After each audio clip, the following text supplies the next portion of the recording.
ہم وہی کہیں گے جو ہمارا دین ہم کو بتاتا ہے، عمل کرو تو تمہارا بھلا ہے۔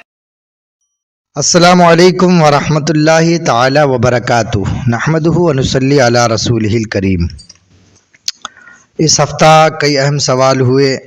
ایک صاحب نے سوال کیا ہے کہ کرکٹر بننا کیسا ہے اور اس کی کمائی کا کیا حکم ہے۔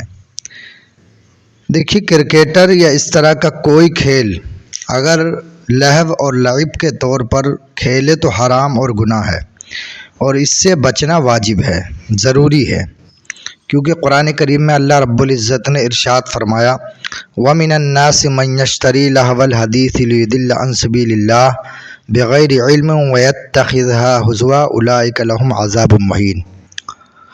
اور اسی طریقے سے اللہ رب العزت نے ارشاد فرمایا قَدْ أَفْلَحَ الْمُؤْمِنُونَ الَّذِينَ هُمْ فِي صَلَاتِهِمْ خَاشِعُونَ وَالَّذِينَ هُمْ عَنِ اللَّغْوِ مُعْرِضُونَ۔ اگر کھیل صرف اپنے بدن کی تھکاوٹ دور کرنے کے لیے یا ورزش کی نیت سے کھیلے تو چند شرائط کی پابندی کے ساتھ یہ جائز ہے۔ پہلی پابندی تو یہ ہے کہ نماز کے اوقات میں نہ کھیلے۔ ایسے ہی کھیلتے وقت ان اعضاء کا جن کو چھپانا ضروری اور واجب ہے ان کو نہ کھولے، اور دینی مشاغل سے دور نہ ہو، کیونکہ انسان کا مقصد تخلیق اللہ نے بیان فرمایا وما خلقت الجن والانس الا لیعبدون، کہ ہم نے جن اور انسانوں کو اپنی عبادت، اپنی معرفت کے لیے پیدا کیا۔ تو ظاہر سی بات ہے کہ موجودہ حالات میں دیکھ رہے ہیں ہم کہ لوگ کرکٹ میں اس قدر مشغول ہیں کہ نہ نمازوں کی فکر ہے، اور اس طرح کھیلتے ہیں یا دیکھتے ہیں، نہ نمازوں کی پرواہ ہے۔ تو اگر کوئی اس طریقے سے مشغول ہو کر کے اس کو پیشہ بنا لیتا ہے تو وہ کمائی بھی حرام ہو جائے گی۔ ایک صاحب نے سوال کیا ہے کہ کیا ویڈیو کالنگ کے ذریعے نکاح ہو سکتا ہے؟ دیکھیے، ویڈیو کالنگ کے ذریعے نکاح نہیں ہو سکتا جبکہ ایک جگہ سے ایجاب ہوا اور اس منظر کو ویڈیو میں دیکھ کر دوسری جگہ قبول کیا جائے۔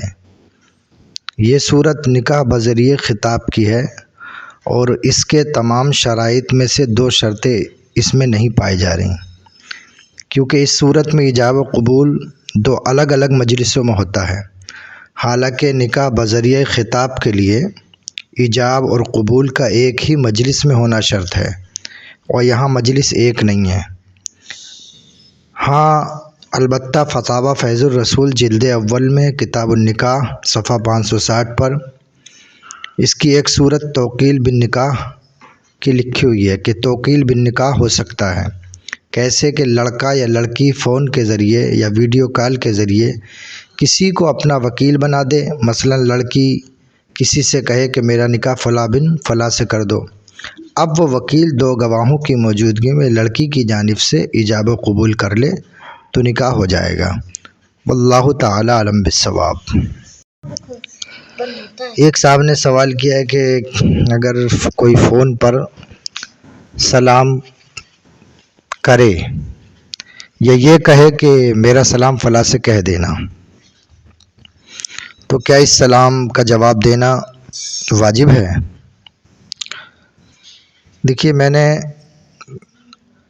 کتابوں میں تلاش کیا، لیکن چونکہ یہ میرے لیے جدید بات ہے اور ایک نیا معاملہ ہے، لیکن احادیث میں اس بات کی صراحت ملتی ہے کہ ایک صحابی نے حضور کی بارگاہ میں آ کر کے کہا کہ حضور میرے والد نے آپ کو سلام پیش کیا ہے، تو آپ نے جواباً فرمایا علیک وعلی ابیک السلام۔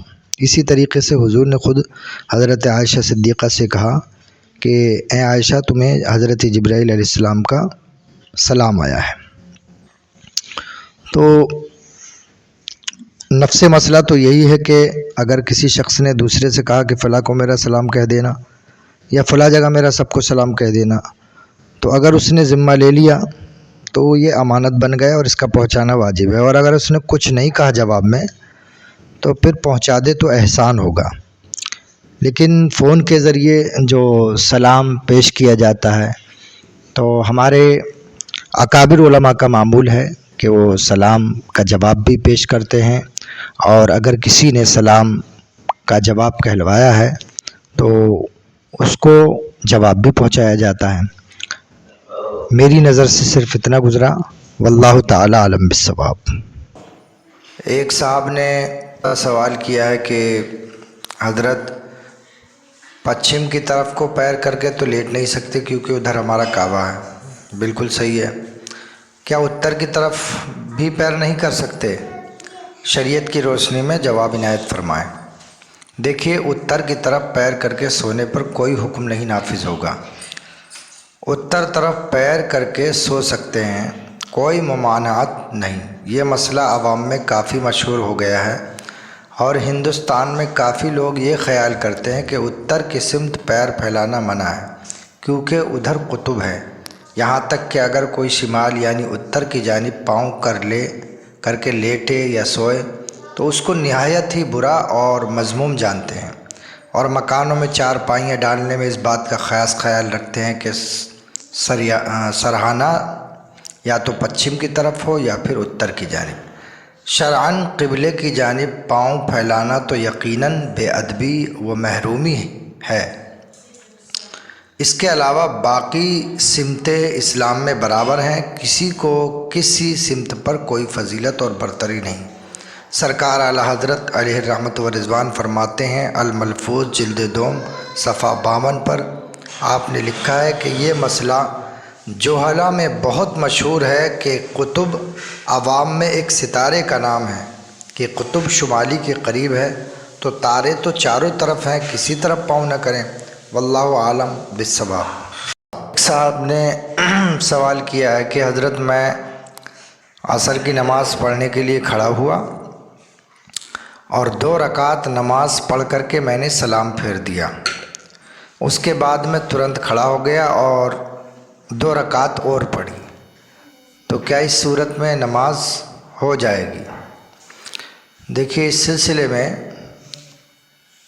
حکم یہ ہے کہ اگر کوئی شخص 4 رکعت والی فرض نماز میں بھولے سے 2 رکعت پر سلام پھیرے تو اس کے لیے حکم یہ ہے کہ جب تک نماز کے منافی کوئی کام نہ کیا ہو اور اس کا رخ قبلے سے بھی نہ ہٹا ہو تو وہ کھڑے ہو کر اسی حالت میں باقی 2 رکعت بھی پڑھ لے اور نماز کے آخر میں سجدہ سہو کر لے۔ 2 رکعت پر سلام پھیرنے کی وجہ سے دوبارہ نئے سرے سے نیت کر کے 4 رکعت پڑھنا ضروری نہیں ہے۔ ہاں، البتہ اگر کسی نے دوبارہ 4 رکعت کے لیے الگ سے نیت باندھی اور 4 رکعت ادا کر لی تو بھی نماز ہو گئی۔ اس صورت میں آخر میں سجدہ سہو کرنے کی ضرورت نہیں، اور اگر سجدہ سہو کر لیا تو بھی نماز درست ہے۔ واللہ تعالی عالم بالصواب۔ ایک صاحب نے پوچھا کہ حضرت نماز میں وسوسے بہت آتے ہیں۔ دیکھیے، نماز اللہ کی طرف مکمل توجہ کے ساتھ پڑھی جائے۔ پہلی چیز تو وضو اور غسل جو مسنون طریقہ ہے اس انداز میں کیا جائے، اور وضو میں خاص طور سے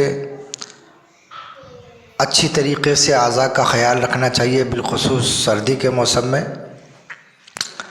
اور وسوسوں کی بات رہی تو اس سلسلے میں علامہ ابن حجر مکی نے ایک جگہ لکھا ہے کہ اگر کسی کو بہت زیادہ وسوسے آتے ہوں تو خاص طور سے وہ اپنی توجہ کو کسی دوسری طرف کر لے۔